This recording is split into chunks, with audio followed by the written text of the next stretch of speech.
दोस्तों नमस्कार। आज हम लोग एक केस डिस्कस करने वाले हैं, स्टेफ ऑरियस मास्टाइटिस। इसमें भी ये 3 फॉर्म में होता है, एक्यूट, पर एक्यूट एंड क्रोनिक फॉर्म। तो यहाँ पे हम लोग जिस केस का डिस्कशन करने वाले हैं वो पर एक्यूट और एक्यूट फॉर्म का डिस्कशन करेंगे और इसमें देखेंगे कि इसके सिम्टम्स क्या हैं और इसका बेहतर से बेहतर इलाज कैसे किया जा सकता है। तो आइए चलते हैं। जैसा कि आप ये केस देख रहे हैं, यह कोएगुलेज पॉजिटिव स्टेफ ऑरियस का परक्यूट फॉर्म मास्टाइटिस है। यहाँ आप देख सकते हैं कि पूरा का पूरा जो अडर है अफेक्टेड वो काला पड़ गया है और एकदम सीरोसैंग्विनस फ्लूइड आ रहा है। लाइन ऑफ डिमार्केशन आप क्लियरली देख सकते हैं। यहाँ पे ये ऐसे लग रहा है जैसे कि कोई काला पेंट लगा दिया हो, लेकिन ये गैंग्रीन है और गैंग्रीन होने के चलते आप देख सकते हैं कि रेडनेस भी है यहाँ पे और नीला पूरा का पूरा पड़ा हुआ है और हेल्दी टिश्यू और डेड टिश्यू में क्लियर कट डिमार्केशन है। यहाँ देख सकते हैं कि दूसरे टीथ पे भी इंजरी मार्क है। एक्चुअली ये टीथ इरोजन के चलते इसका ट्रांसमिशन होता है। स्टेफ ऑरियस कोएगुलेज पॉजिटिव जो भी है ये कंटेजियस बैक्टीरिया है और जब इसे ट्रीट करते हैं तो धीरे धीरे जो वो लीजन है वो ड्राई होने लगता है, जैसा कि आप यहाँ देख सकते हैं। ये तीसरे चौथे दिन ट्रीटमेंट के बाद का केस है, फॉलोअप किया गया है और यहाँ पे आप देख सकते हैं कि जो लीजन है, क्वार्टर है, वो ड्राई होने लगा है और बाकी हेल्दी टिश्यू से बिल्कुल अलग है। यहाँ सीरोसैंग्विनस जो डिस्चार्ज आ रहा था उस अफेक्टेड क्वार्टर से वो बिल्कुल चला गया है, बट टिश्यू एक दूसरे से सेपरेट हो रहा है, अलग हो रहा है। गैंग्रीनस जो टिश्यू है वो बिल्कुल ही श्रिंक होता हुआ दिखाई दे रहा है। दूसरा क्वार्टर भी आप देख सकते हैं कि वो इंड्यूरेटेड है, थोड़ा स्वलन है, बट इसमें अभी तक इन्फेक्शन नहीं गया था। ये 5वें 6ठे दिन के बाद आप यहाँ देख सकते हैं कि जो टिश्यू है गैंग्रीनस वो सेपरेट हो रहा है बाकी के पार्ट से, यहाँ से पस उजाउट भी हो रहा है। तो इसमें जो गैंग्रीन बनना है स्टेफ ऑरियस के चलते वो मेनली थ्रोम्बोसिस, वेनस थ्रोम्बोसिस के चलते होता है और जो ये एंजाइम सिक्रेट करता है उसके चलते अडर डैमेज होता है, उसके चलते इसमें गैंग्रीन का फॉर्मेशन होता है और ये बहुत ही ख़तरनाक तरह का इन्फेक्शन होता है। इसमें क्वार्टर बच जाए तो बड़ी बात होती है। अगर स्टेफ ऑरियस द्वारा एक्यूट मास्टाइटिस होता है तो उसमें दूसरे जो सिम्टम्स आते हैं उसमें आप देखेंगे कि अडर जो होता है काफ़ी हार्ड हो जाता है और टीथ से या तो फ्लैक्स बहुत आते हैं या पस भी आ सकता है। टच करने पे उस एनिमल को काफ़ी पेन होता है या एनिमल जो है वो लंगड़ा के चलता है और पर एक्यूट फॉर्म में अगर रहेगा तो वो सिस्टेमिक साइंस भी देता है। टेम्परेचर उसका बहुत हाई हो जाता है, 105 से लेकर के 106 डिग्री टेम्परेचर फ़ारेनहाइट तक आपको मिल सकता है। साथ ही साथ वो बिल्कुल एनोरेक्सिक होता है, एनिमल जो है रिकम्बेंट स्टेज में रहता है और मिल्क फीवर लाइक सिम्टम देने लग जाता है। हाई टेम्परेचर के बाद सब नॉर्मल टेम्परेचर भी हो जाता है। तो सिस्टेमिक जब साइंस आते हैं तो उसको मैनेज करना अति आवश्यक होता है, अदरवाइज ये क्रिटिकल हो सकता है और एनिमल की जान भी जा सकती है। मास्टाइटिस के सिम्टम इतने क्विकली डेवलप होते हैं कि आपको डिफ्रेंशिएट कर पाना मुश्किल हो जाता है कि एक्यूट है कि पर एक्यूट है। जब गैंग्रीन डेवलप हो जाता है तो हम लोग पर एक्यूट उसे मानते हैं, या नीला पड़ने लगे तो पर एक्यूट मानते हैं, बट पेन और सिस्टेमिक साइंस रहते हैं तो हम लोग उसे एक्यूट मानते हैं। इस बैक्टीरिया के एक करेक्टरिस्टिक है, शाम तक काऊ एकदम नॉर्मल रहती है, दूध अच्छे से देती है। अगले सुबह में आप देखेंगे तो हार्ड एकदम स्वलन ऑर्डर हो जाएगा और गाय में सिस्टेमिक साइन आते हैं, खाना पीना बंद कर देती है, हाई टेम्परेचर रहता है और बैठ जाती है। तो ये अपने आप में इंडिकेट करता है कि आपको उसको एक्यूट और पर acute mastitis of staph aureus induce mastitis के लिए सस्पेक्ट करना है और उसे मैनेज करना है। तो अगर आपको ट्रीटमेंट करना है तो जितना अर्ली हो सके उतना अर्ली इसके लिए ट्रीटमेंट अप्रोच लेना होता है।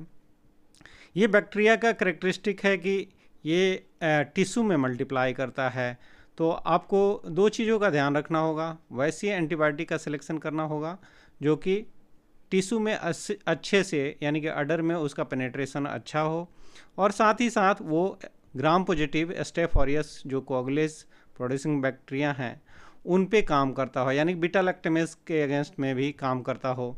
तो इसमें अगर आपको ड्रग लेना है तो पर एक्यूट या एक्यूट फॉर्म है तो उस कंडीशन में आप सिफेलोस्पुरिन ले सकते हैं। सिफेलोस्पुरिन में आप सिफोपेराजोन भी ले सकते हैं और बेहतर ये होगा कि आप इंट्रा मेमोरी और सिस्टेमिक दोनों तरह से एक ही एंटीबायोटिक का इस्तेमाल करें।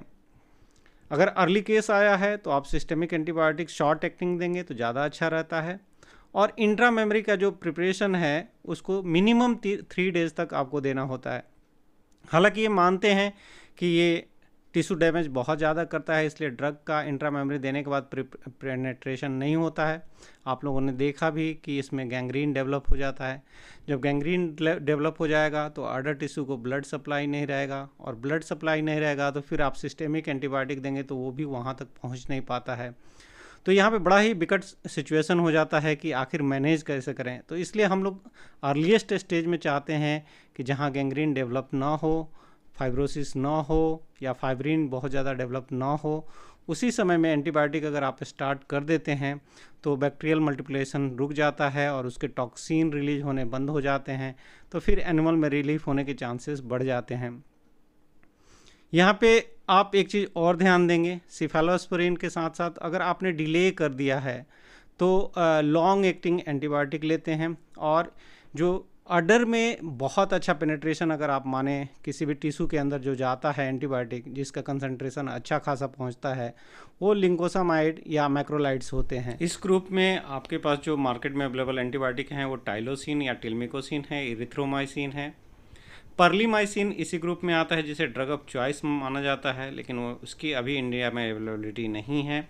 तो आप यहाँ पे आप चाहें तो हमने भी यहाँ पे यूज़ किया था, टिल्मिकोसिन का इस्तेमाल कर सकते हैं। उसको एवरेज 72 आवर पे रिपीट करना होता है, सबक्यूटेनियस रूट से दिया जाता है, और टिल्मिकोसिन का अच्छा पेनिट्रेशन है अडर टिश्यू के अंदर, और वो एक बेहतर एंटीबायोटिक की तरह काम करता है जब डिले टाइप का आपके पास प्रेजेंटेशन आता है। तो इसके पेनिट्रेशन को अगर आपको बढ़ाना है, एंटीबायोटिक के पेनिट्रेशन को बढ़ाना है, तो उसके लिए आजकल मार्केट में प्रोटियोलाइटिक एंजाइम्स अवेलेबल हैं, उनके देने से ड्रग के पेनिट्रेशन में भी हेल्प मिलती है, साथ ही साथ इन्फ्लामेशन भी सबसाइड होता है और टिश्यू रिमॉडलिंग में मदद मिलती है। तो अडर टिश्यू को फिर से रिजनरेट कराना है, रिमॉडल करना है, तो वहाँ पे आप प्रोटियोलाइटिक एंजाइम्स जो होते हैं उनका इस्तेमाल कर सकते हैं।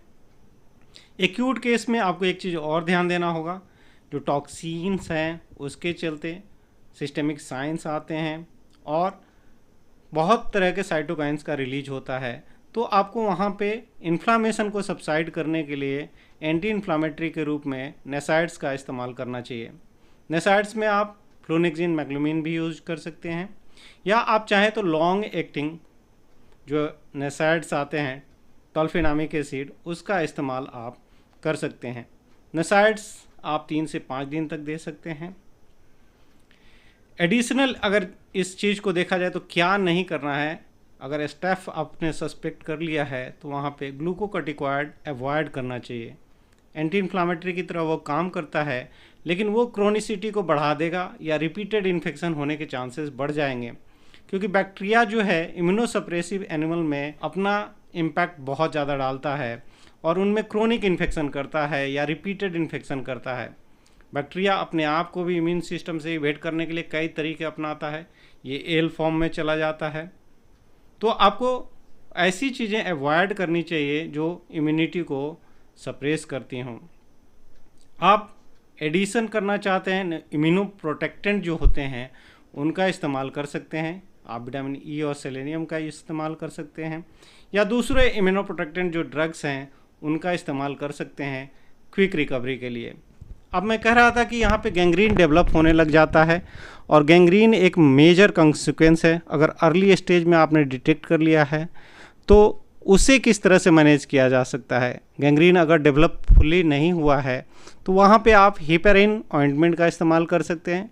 हेपेरिन रिकमेंडेड डोज पे इंट्रावेनस भी दे सकते हैं, जिससे थ्रोम्बोसिस नहीं होगी, और थ्रोम्बोसिस नहीं होगी तो फिर गैंग्रीन डेवलप नहीं होगा। कुछ लोग नाइट्रोग्लिसरीन के जो ऑइंटमेंट आते हैं उसका भी इस्तेमाल करते हैं। ये लोकल थेरापी की तरह काम किया जाता है और किसी भी तरह से वहाँ ब्लड सप्लाई को बढ़ाया जाता है, जिससे टिश्यू डिजेनरेशन जो है वो रुक जाए। तो गैंग्रीन से मूव आउट करना है तो आपको हमेशा इस बात का ध्यान रखना चाहिए कि वहाँ पे ब्लड सप्लाई बढ़े, ना कि घटे। कुछ लोग जब मास्टाइटिस हो जाता है तो बर्फ़ का इस्तेमाल करने लगते हैं। बर्फ़ क्या करता है, वासोकंस्ट्रिक्शन करता है, तो ब्लड सप्लाई को रोक देता है, तो गैंग्रीन और बढ़ जाता है। तो कभी भी गलती से गैंग्रीनस मास्टाइटिस हो तो बर्फ़ से सेकाई ना करें। एनिमल का दूध बार बार निकालें, क्वार्टर को साफ़ करते रहें, तो टॉक्सिन पास आउट होता है। ये भी रिकमेंडेड है, जैसे मैंने बताया था कि ई कोलाई मास्टाइटिस में आप ऑक्सीटोसिन लगा करके दूध निकालें, लेकिन यहाँ पे समस्या ये आती है कि इसमें फाइब्रिन बहुत ज़्यादा बन जाता है। तो जो क्वार्टर है, उस टीट का जो रास्ता है, दूध आने का रास्ता है, वो हमेशा और ब्लॉक रहता है, उससे मिल्क आना बहुत मुश्किल होता है। तो अर्ली स्टेज में अगर आप अप्रोच लेंगे तो क्वार्टर बच भी सकता है।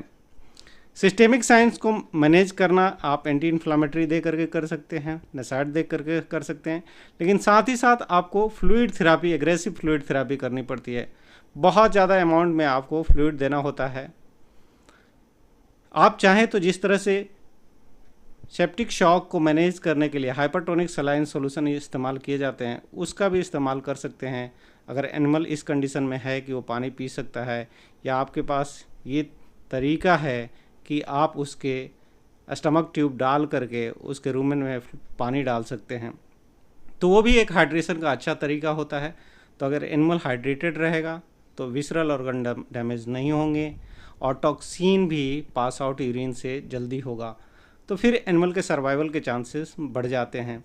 तो सिस्टेमिक साइन को सिम्टोमेटिकली मैनेज करना है, एंटीबायोटिक ऐसे सिलेक्ट करने हैं जो अडर में पेनेट्रेट करे, और इंट्रा मेमोरी जो प्रिपरेशंस आते हैं उनके साथ साथ सिस्टेमिक एंटीबायोटिक का भी इस्तेमाल करें। इंट्रा मेमोरी प्रिपरेशन मिनिमम आपको और एंटीबायोटिक मिनिमम 3 डेज तक यहाँ देना होता है। आप 5 से 8 दिन तक एंटीबायोटिक का इस्तेमाल कर सकते हैं। तो इस तरह से अगर आप अप्रोच लेंगे तो स्टेफ ऑरियस के सीरियस केसेस को भी मैनेज कर पाएंगे। तो मुझे लगता है कि ये वीडियो आप लोगों को फील्ड कंडीशन में peracute case of staph aureus coagulase positive mastitis को समझने में और उसको मैनेज करने में ज़रूर मदद करेगा। तो मेरे साथ इसी तरह से बने रहें। आपका बहुत बहुत धन्यवाद। नमस्कार।